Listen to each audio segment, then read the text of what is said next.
C'est bon, ça enregistre bien. Je déroge à ma règle. Oh! Putain, ça a pété en même temps. Mais Loupiote ne déroge pas à son habitude. Va sur le canapé. Je vais pas gueuler, je ne gueule pas. Va sur le canapé, j'arrive dans 10 minutes. J'utilise mon téléphone parce que mon ordinateur a un problème. On s'en fout. Et moi, ça me fait du bien de le dire. Ça me fait du bien de dire aussi que le problème est résolu, mais parce que j'ai commandé, j'ai vu la pièce qui déconnait, mais il n'est pas à réparer.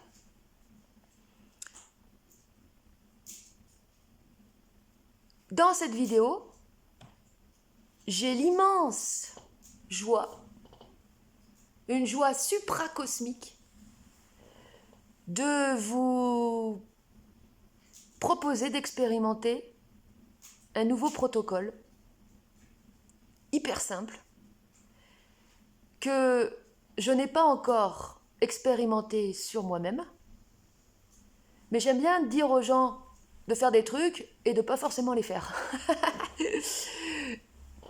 Non, en fait, je fais cette vidéo pour m'auto-motiver à le faire. C'est un protocole qui va permettre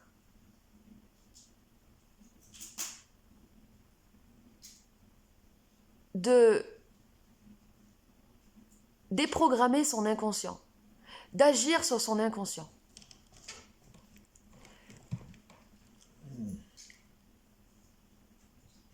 L'inconscient, ça désigne plein de trucs. Ça désigne, entre autres, tous les mécanismes qui sont inscrits en nous et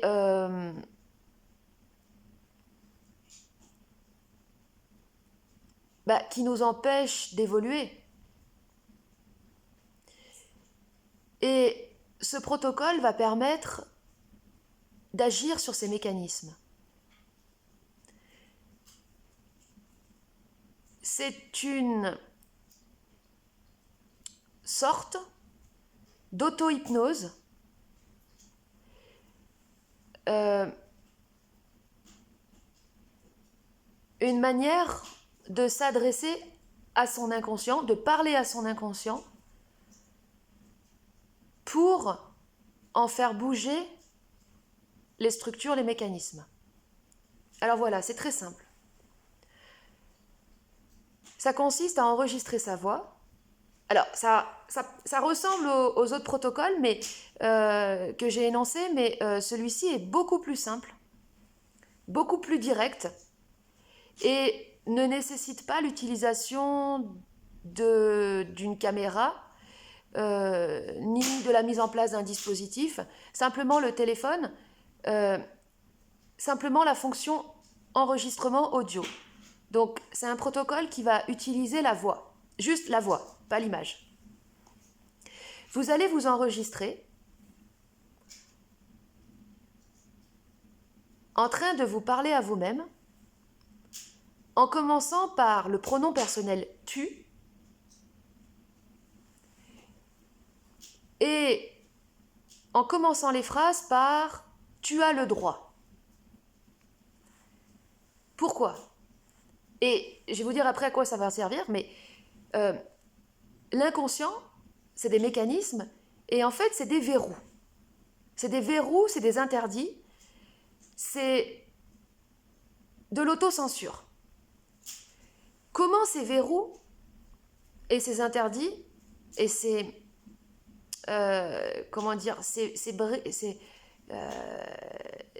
barrières quoi, se sont instaurées en nous. Selon moi, enfin la manière dont je comprends les choses, et je suis pas Freud, je suis pas Jung, hein, encore heureux, c'est que l'inconscient, c'est un monde en négatif qui s'imprime en nous par le biais de tout ce que nous n'avons pas pu extérioriser Donc, toutes les émotions, tous les ressentis qu'on a eus, qui n'ont pas pu être extériorisés, ils vont s'imprimer. Et c'est ce qui expliquerait que la nuit, quand on rêve, eh bien, nous avons des projections de tout ce que nous n'avons pas pu extérioriser et tout ce que nous contenons à l'intérieur de nous, qui tout d'un coup nous crée une projection qui mélange à la fois les frustrations, les fantasmes, les idéaux, tout ça. Et pourquoi est-ce que ce sont des verrous, l'inconscient? Parce que c'est justement ce que nous, on n'a pas pu dire ou extérioriser ou exprimer. Et ça va en nous créer en fait de la rétention de l'interdit. Alors, c'est pas mauvais parce que c'est ce qui fait aussi que on a un monde intérieur. C'est ce qui fait aussi qu'on a un imaginaire. Enfin, c'est ce qui fait aussi que chaque individu est totalement unique et singulier parce qu'on a tous des inconscients complètement différents qui sont définis par rapport à notre sensibilité et à notre mode absolument unique et singulier de ressentir, de vivre et d'imprimer les expériences qu'on peut faire, les choses qu'on peut voir, les sensations qu'on peut avoir, tout ça. Bon.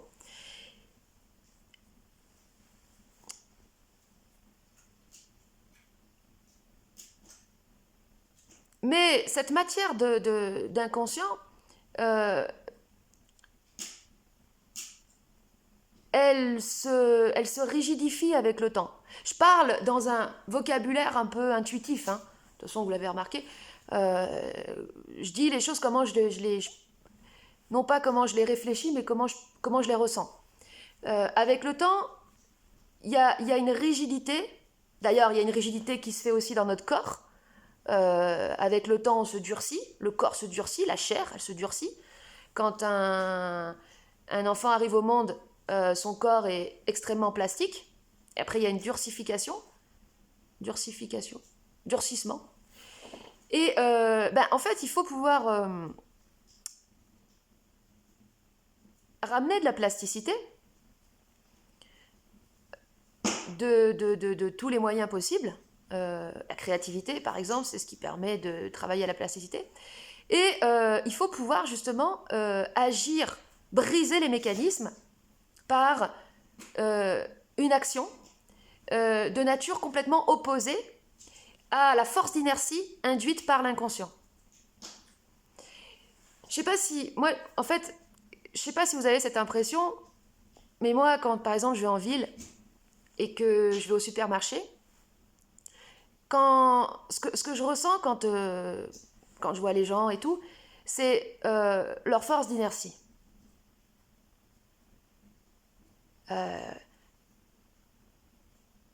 On se transforme tous en zombies parce que c'est nos mécanismes et c'est toutes nos forces d'inertie qui, n'étant pas, transformées, eh bien, nous avalent, quoi.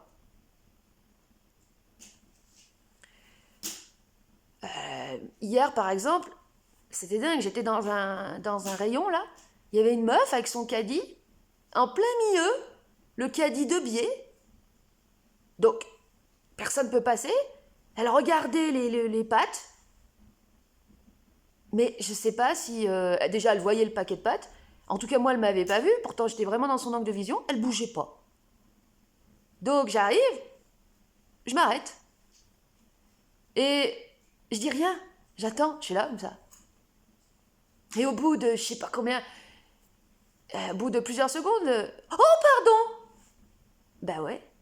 Ah, mais les forces d'inertie là, chez cette personne, c'était un truc de fou. Donc, j'en viens au fait. Au fait, non pas, c'est pas encore l'heure des fêtes, mais ce protocole, il consiste justement à pouvoir donc briser les mécanismes par une action de nature opposée. Quelle est l'action qui s'oppose à la force d'inertie induite par l'inconscient? La parole.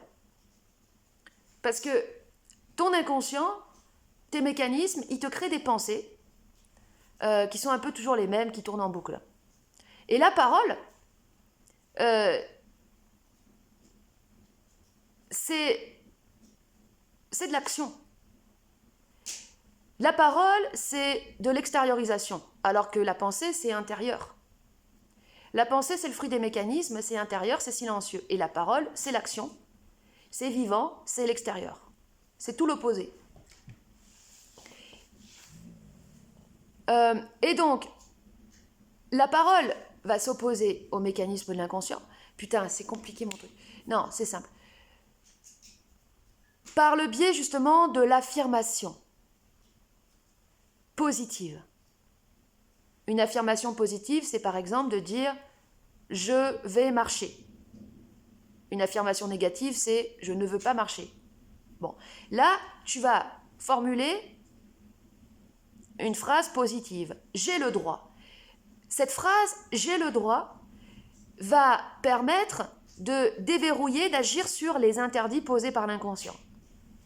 Et ensuite, tu vas compléter cette phrase par ce que tu as besoin de déverrouiller. J'ai le droit de péter. J'ai le droit de parler. J'ai le droit d'être en colère. J'ai le droit de crier. J'ai le droit d'avoir confiance en moi. J'ai le droit d'avoir de l'amour-propre. J'ai le droit d'avoir de la dignité, peu importe. Tu enregistres ces phrases qui vont faire office de petits mantras et, dans un second temps, tu vas les écouter dans un mode, cette fois-ci non plus actif, mais passif de réceptivité. Comme pendant une séance d'hypnose. Quand tu fais une séance d'hypnose, tu dois être dans un état de... Enfin, l'hypnothérapeute te place dans un état de... Bah alors moi, j'y connais rien dans ces trucs-là. Il y a les ondes alpha, machin, et trucs là. C'est un état où en fait, t'es branché à ton inconscient et où justement, tu vas pouvoir... où l'hypnothérapeute et toi-même, si tu parles pendant la séance, tu vas pouvoir agir sur l'inconscient parce que tu seras sur une certaine longueur d'onde. Donc là, dans le mode réception, tu vas te mettre dans un état de détente, de réceptivité, comme quand tu écoutes de la musique pour te détendre, si tu le fais. Et au lieu d'écouter de la musique, tu vas écouter tes propres paroles. Un outil fonctionne quand on se le crée par soi-même et pour soi-même. On n'est jamais mieux servi que par soi-même. La meilleure personne à même de nous déprogrammer, reprogrammer, mais dans le sens reprogrammer, je veux dire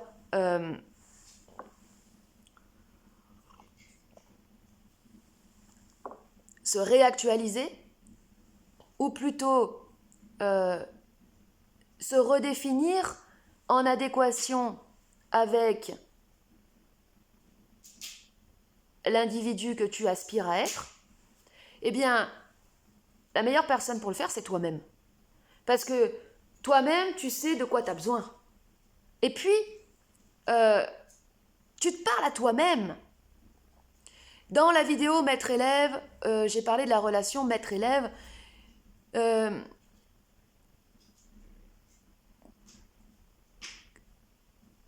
Cette dialectique intérieure, dans ce protocole-là, c'est exactement ça. C'est-à-dire que quand tu parles en disant « tu as le droit », pardon, il faut que ce soit...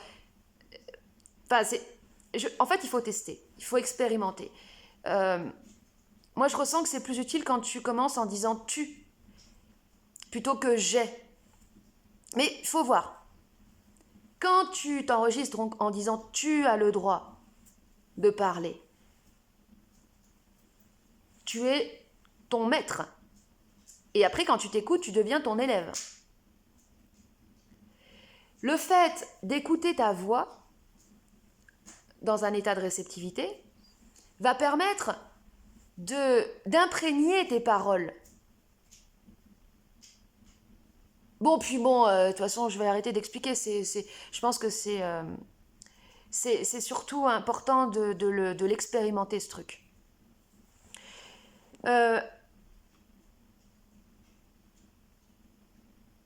j'ai noté désétouffer la voix. Hier, j'étais au téléphone avec Julien et c'est au cours de cette conversation que s'est précisé ce protocole. Ça s'est précisé par rapport à un besoin qu'il a de d'accoucher de sa voix en fait.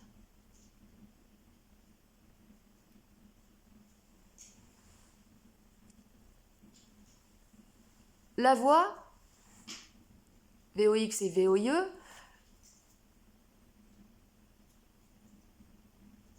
ça se travaille, ça se mûrit, ça s'accouche. L'accouchement de la voix, c'est un travail de déverrouillage de tous ces interdits et de libération des parcelles victimaires. C'est les parcelles victimaires en nous qui font qu'on a une voix étouffée, empêchée, ou dans certains cas, chez certaines personnes, une voix trop aiguë, une voix de petite fille qui cherche à séduire son bourreau, qui cherche l'attention de son bourreau, enfin une voix non pas fausse, mais désaxée. Et le but, c'est de pouvoir justement réaxer cette voix, recentrer cette voix, réaligner cette voix à la fréquence de notre être, de notre réelle nature qui, en fait, se révèle ou se crée en même temps que la voix s'accouche.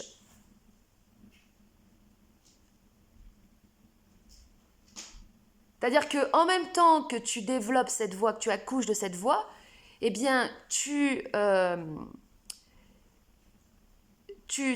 crées ton être, enfin, tu accouches de ton être. En fait, c'est un processus d'auto-enfantement.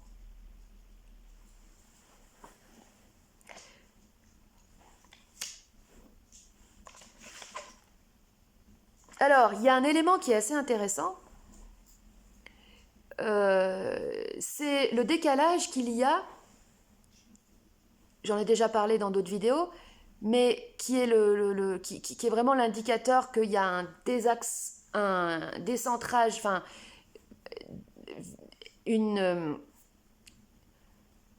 comment dirais-je, une disharmonie de la voix, parce que l'harmonie, c'est par rapport à soi. C'est pas par rapport aux gammes des musicos, c'est par rapport à soi. On est son propre étalon, son propre point de référence par rapport à sa sincérité, par rapport au cœur. Le cœur, le centre, la sincérité. Un indicateur qu'il y a un décentrage, c'est quand tu écoutes ta voix, parce que quelqu'un t'a enregistré, sans te le dire, et que tu n'aimes pas ta voix, tu ne reconnais pas ta voix. Quand tu entends ta voix depuis l'intérieur, tu as une certaine écoute. Quand tu l'entends parce que tu t'es enregistré, tu as une autre écoute. Et plus l'ajustement se fait, moins il y a de décalage entre la voix que tu entends à l'intérieur, et là c'est intéressant parce que ça prend une dimension, la voix que tu entends à l'intérieur, là il y a la voix, j'ai ma voix là que j'entends à l'intérieur, et ma voix que j'écoute quand je m'enregistre. Plus je me réajuste à la bonne fréquence, ou plutôt à la bonne, enfin, plus ma vibration s'ajuste, moins il y a de décalage entre les deux. Et c'est ça l'indicateur que le recentrage et que l'ajustement est fait. Alors, par rapport à ce protocole, et par rapport à l'exemple de Julien, qui a besoin de monter en intensité avec sa voix, qui a besoin de faire sauter une sorte d'implant invisible là, qui le bloque et qui l'étouffe, et qui l'empêche même de crier.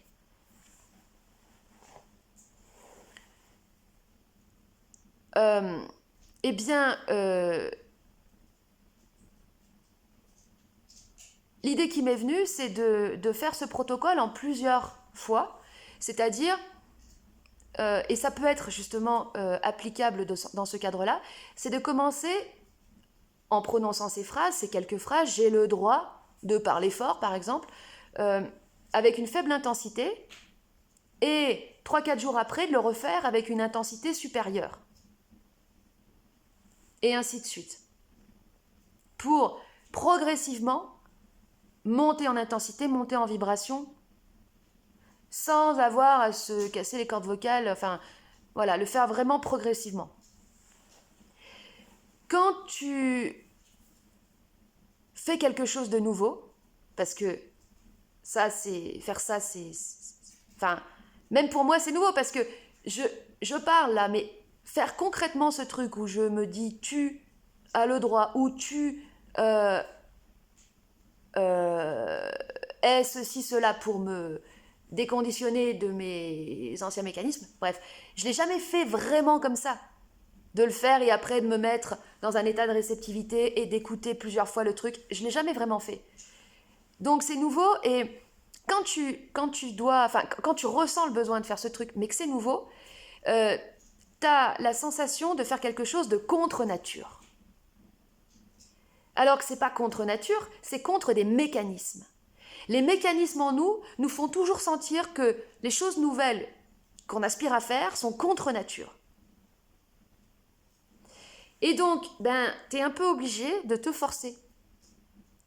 Alors ça, c'est sûr que ça peut être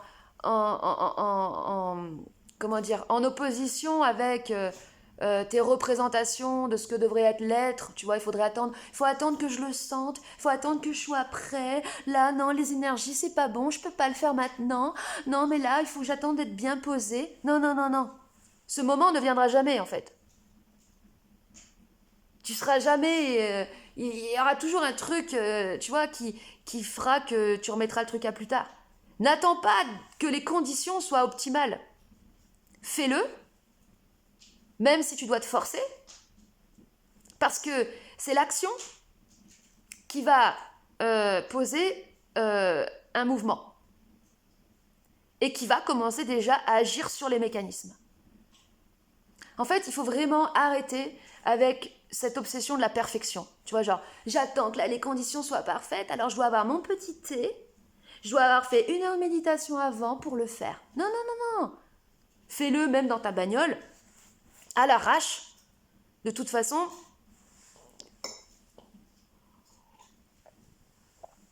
euh, si à partir du moment où, de toute façon, tu, tu le fais, c'est qu'il y a un besoin derrière. Donc, c'est que c'est sincère, c'est que c'est réel. Et ça aura une action quand tu vas ensuite l'écouter. Et après, tu pourras de plus en plus ajuster ta parole. Et ça sera de plus en plus naturel, tout d'un coup. Voilà. Ça sera même banal de le faire. Parce que tu auras pris l'habitude de le faire, mais ça sera une bonne habitude.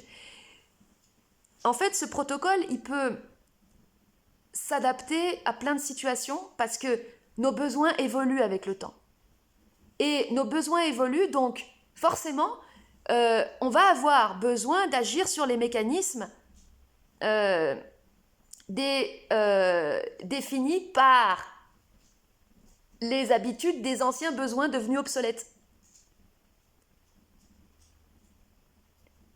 Par exemple, si tu as connu une période de ta vie où tu avais besoin de courir tous les jours, sinon ça allait pas pour toi. Moi j'ai connu ça une période de ma vie. Il fallait que je cours minimum 1 heure par jour. Et à un moment donné, j'ai commencé à en avoir marre.